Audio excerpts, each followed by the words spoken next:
ये है प्रश्न संख्या 81 और प्रश्न यहाँ पे ये कह रहा है कि निम्नलिखित में से कौन से पृथ्वी के आंतरिक भाग के संबंध में जानकारी के प्रत्यक्ष स्रोत होते हैं।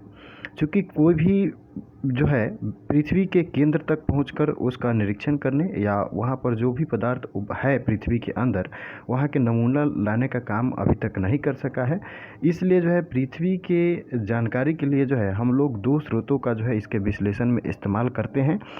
एक होता है प्रत्यक्ष स्रोत और दूसरा होता है अप्रत्यक्ष स्रोत। और यहाँ पर जो है क्वेश्चन में प्रत्यक्ष स्रोत के बारे में पृथ्वी के जानकारी के बारे में पूछा गया है, और यदि इसमें अप्रत्यक्ष स्रोत हो तो उसको आपको छांट देना है, आंसर इसका निकल जाएगा।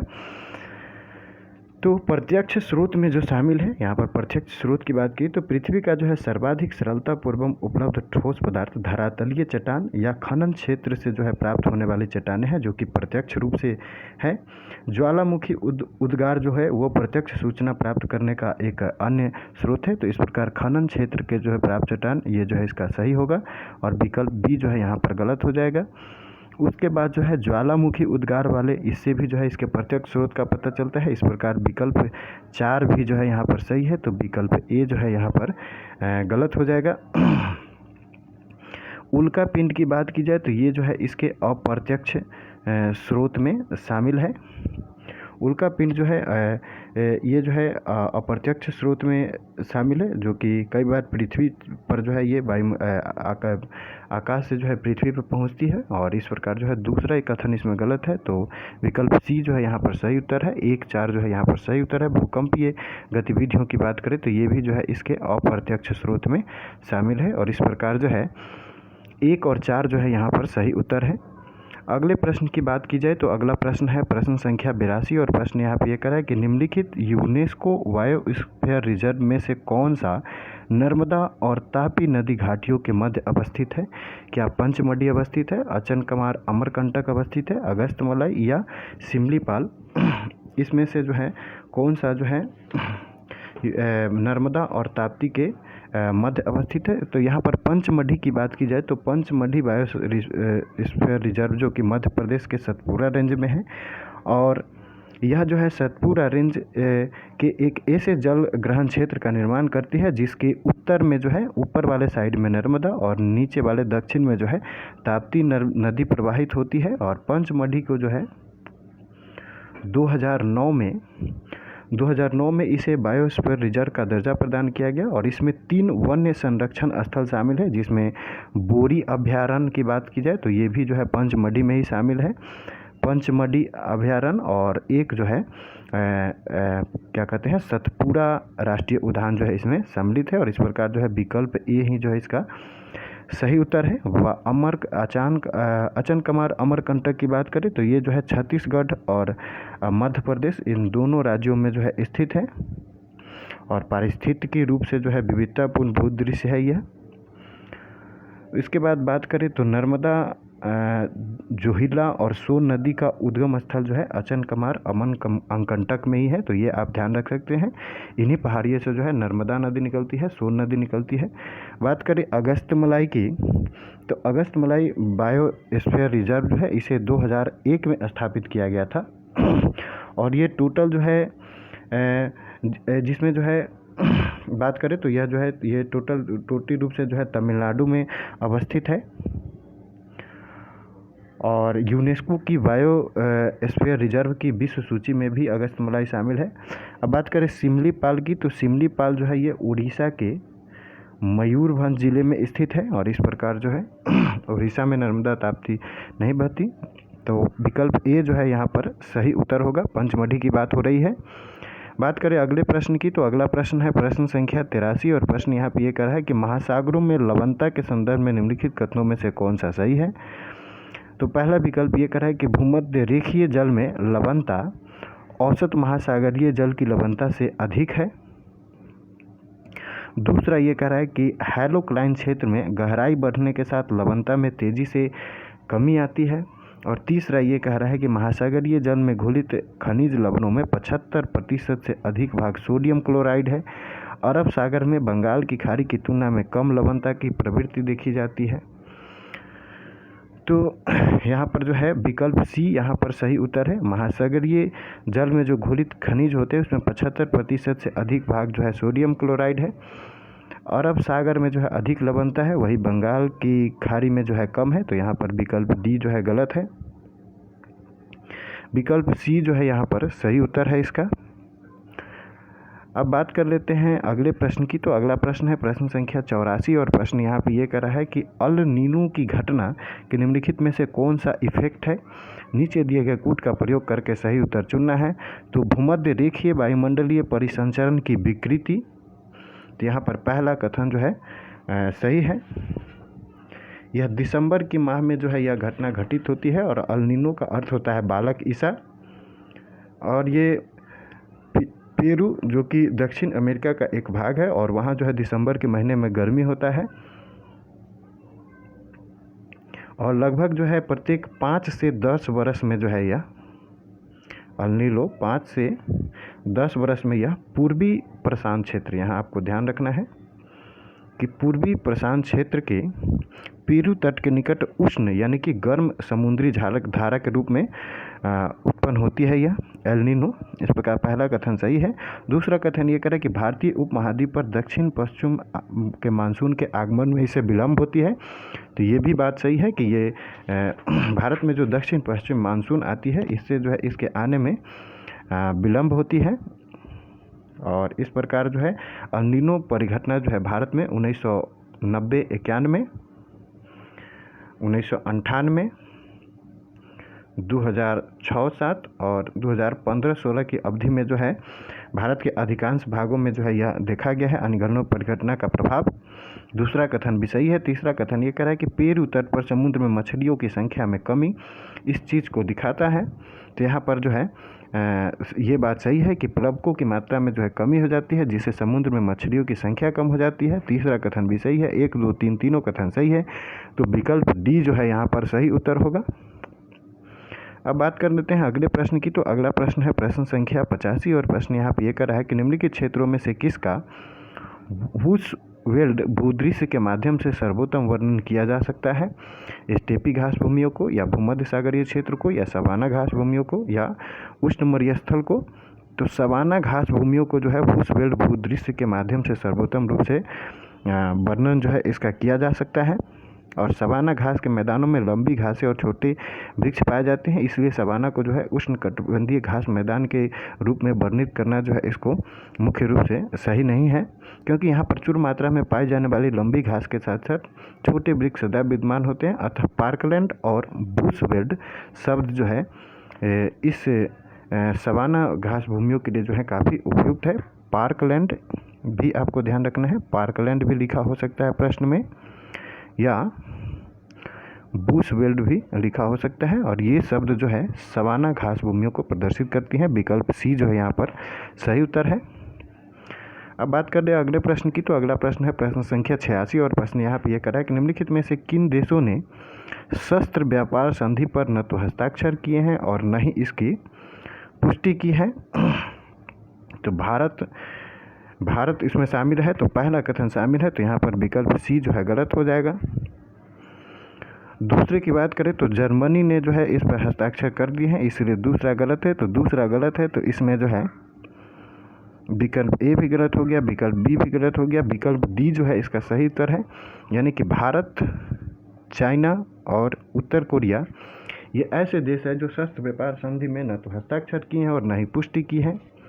हालांकि लेबनान और जर्मनी ने जो है इसके हस्ताक्षर और पुष्टि कर दी है। तो ये बात जो है आपको ध्यान रखनी है। और संयुक्त राष्ट्र महासभा ने 2 अप्रैल 2013 को इस ऐतिहासिक शस्त्र व्यापार संधि को अपनाया था। तो ये बात आपको ध्यान रखनी है कि 2 अप्रैल 2013 को यूनाइटेड नेशन असेंबली ने इसे अपनाया था।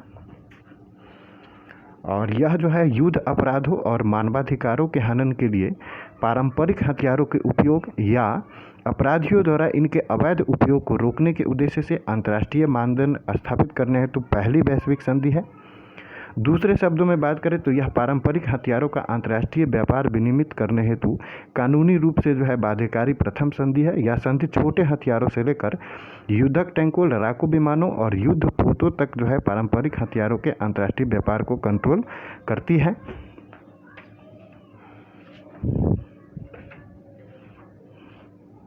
यहाँ पर डी जो है इसका सही उत्तर है।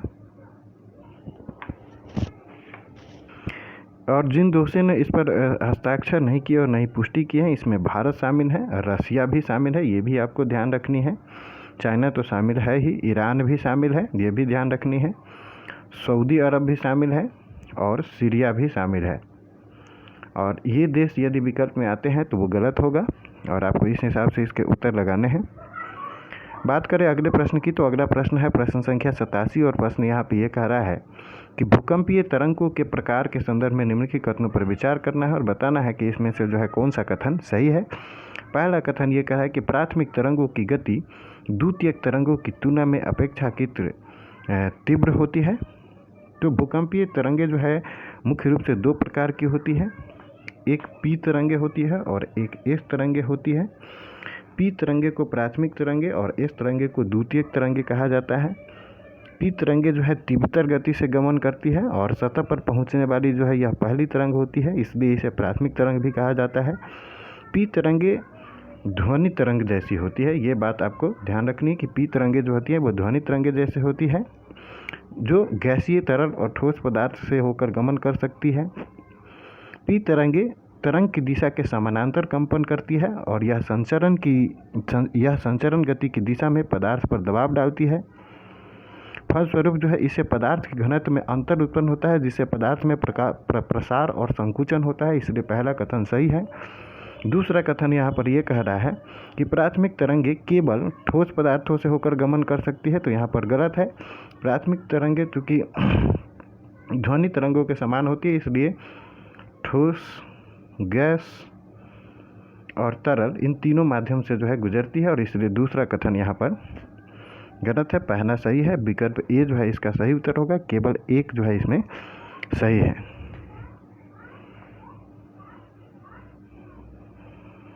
संख्या 88 और प्रश्न यहाँ पे ये कह रहा है यमुना नदी के संदर्भ में निम्नलिखित कथनों पर विचार करना और बताना है कि इसमें से कौन सा कथन सही है। पहला कथन यह कह रहा है कि यह गंगा नदी की सर्वाधिक पश्चिमी सहायक नदी है, तो पहला कथन जो है यहाँ पर सही है। ये गंगा नदी की जो है सर्वाधिक पश्चिमी सहायक नदी है और सबसे लंबी भी सहायक नदी है। और यमुना नदी जो है इसका उद्गम उत्तराखंड में बंदरपूछ श्रेणी से होता है, ये आपको ध्यान रखनी है। बंदरपूछ श्रेणी है और इसके पश्चिमी ढालों पर इसका जो है उद्गम होता है। परीक्षा में यहाँ पर भी जो है आपको विचलित किया जा सकता है, पश्चिमी की जगह पर पूर्वी लिखा जा सकता है, जो कि 6316 किलोमीटर की 6316 मीटर की ऊंचाई पे है। तो इस प्रकार जो है यह पहला कथन सही है। दूसरा कथन यह कर रहा है कि इसका उद्गम उत्तराखंड में बंदरपूछ श्रृंखला के पश्चिमी ढालों पर होती है, तो यहाँ पर दूसरा कथन भी सही है। तीसरा कथन यह कर रहा है कि यह भारत के 4 राज्यों और 1 संघराज्य क्षेत्रों से होकर प्रवाहित होती है, तो यहाँ पर तीसरा कथन भी जो है सही है कि यह जो है भारत के 4 राज्यों, यमुना नदी भारत के 4 राज्यों हिमाचल प्रदेश, उत्तराखंड, उसके बाद हरियाणा और फिर उसके बाद यूपी के इलाहाबाद में ये गंगा में मिल जाती है, तो ये 4 राज्य हो गए और दिल्ली एक केंद्र शासित प्रदेश। इस प्रकार 4 राज्यों और 1 केंद्र शासित प्रदेश से होकर जो है यमुना नदी बहती है। और यहाँ पर जो है तीनों कथन जो है यहाँ पर सही है, 1, 2, 3 तीनों कथन सही है। अब बात कर ले अगले प्रश्न की, तो अगला प्रश्न है प्रश्न संख्या 89 और प्रश्न यहाँ पर ये कह रहा है कि ये मैग्मा प्रकोष्ठ के ठंडे होने से निर्मित गुंबदाकार ग्रेनाइट पिंड है। अनाच्छादन प्रक्रियाओं के द्वारा ऊपरी पदार्थ के हट जाने पर ये धरातल पर प्रकट होते हैं। ये विशाल क्षेत्र में विस्तृत होते हैं और कभी कभी इनकी गहराई कई किलोमीटर तक होती है। उपयुक्त परिच्छेद में निम्नलिखित में से किस ज्वालामुखीय स्थलाकृति का वर्णन किया गया है? क्या फैकोलिथ का वर्णन किया गया है या लैपोलिथ का या डाइक का या बैतोलिथ का? तो कुछ ज्वालामुखी स्थलीकृतियाँ जो होती हैं उसमें बैथोलिथ की बात करें तो ये जो है मैग्मा प्रकोष्ठ के ठंडे होने से निर्मित गुंबदाकार पिंड है और अनाच्छादन प्रक्रिया के द्वारा जो है ऊपरी पदार्थ के हट जाने पर ये धरातल पर प्रकट होते हैं। ये विशाल क्षेत्र में विस्तृत होते हैं और कभी कभी इनकी गहराई कई किलोमीटर तक होती है।